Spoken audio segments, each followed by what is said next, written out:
Mummy जी खाना तैयार है।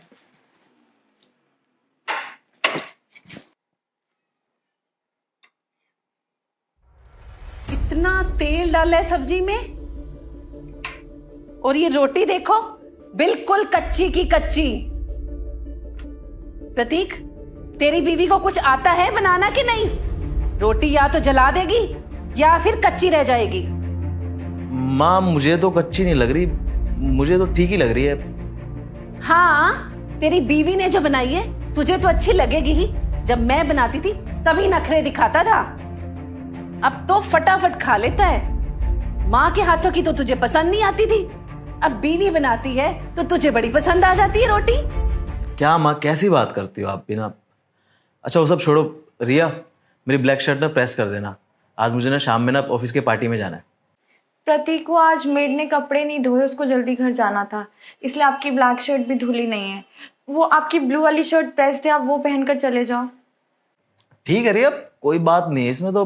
अगर ब्लैक शर्ट नहीं धुली है तो मैं ब्लू शर्ट पहन लूंगा। कितनी कामचोर हो तुम, सारा काम बस मेड के हवाले कर रखा है। इतना भी नहीं होता कि ब्लैक शर्ट धो देती और उसको प्रेस कर देती। और ये बीवी का दुम छल्ला बन के घूम रहा है, जो कहे जा रही है बस वही माने जा रहा है। पहले तो माँ से बड़ी फरमाइशें करता था, अब तो जैसे इसको सांप ही सूंघ गया है। माँ ऐसा कुछ भी नहीं है, पता नहीं आप क्यों ऐसी बातें करने लगी हैं। फिर मैं कुछ बोलूंगा तो बुरा मान जाती हैं आप। वाह बेटा वाह, अब तू मेरे सामने भी बोलने लगा है। कल किया इस लड़की के सामने तो मुझे सुना रहा है अपनी माँ को। सुबह सवेरे घर से निकल जाती है, घर के काम तो इससे ढंग से होते नहीं, सारा काम मेड पर डाल रखा है इसने।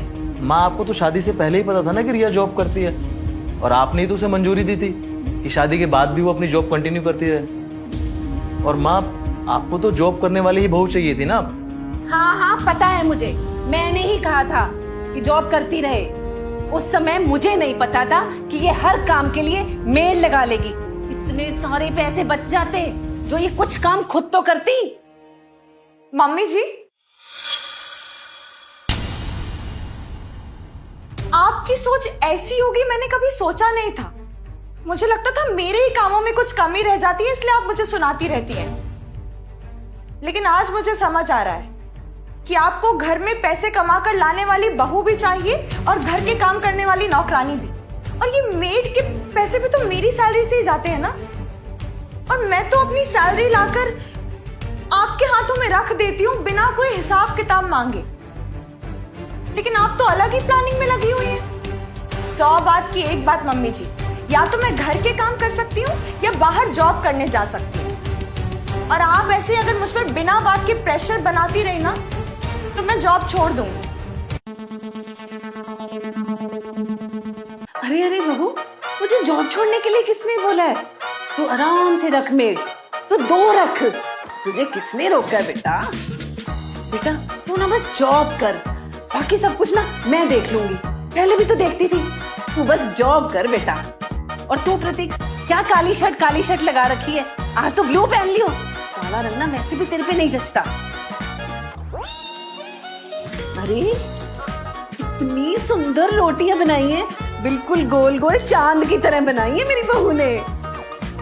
और सब्जी, इतनी बढ़िया सब्जी बनाती है, तेल बिल्कुल परफेक्ट तो है। अरे बेटा, मेरी ना किसी बात का तो बुरा मत मानना, वो इतनी कड़वी दवाइयां खाती हूँ ना, इसलिए बस जबान थोड़ी कड़वी हो गई है मेरी। बेटा तू ऐसा कर, दोनों की थाली भी लगा ला, सब लोग मिलकर साथ में बैठ के खाना खाएंगे, ठीक है? अब पर जॉब नहीं छोड़नी बेटा। तू क्या बैठे, जाके बहू की मदद कर, नौकरी भी करे, घर का काम भी करे, जाके मदद कर उसकी। कितनी प्यारी है मेरी बहू, जा मेरा बच्चा जा।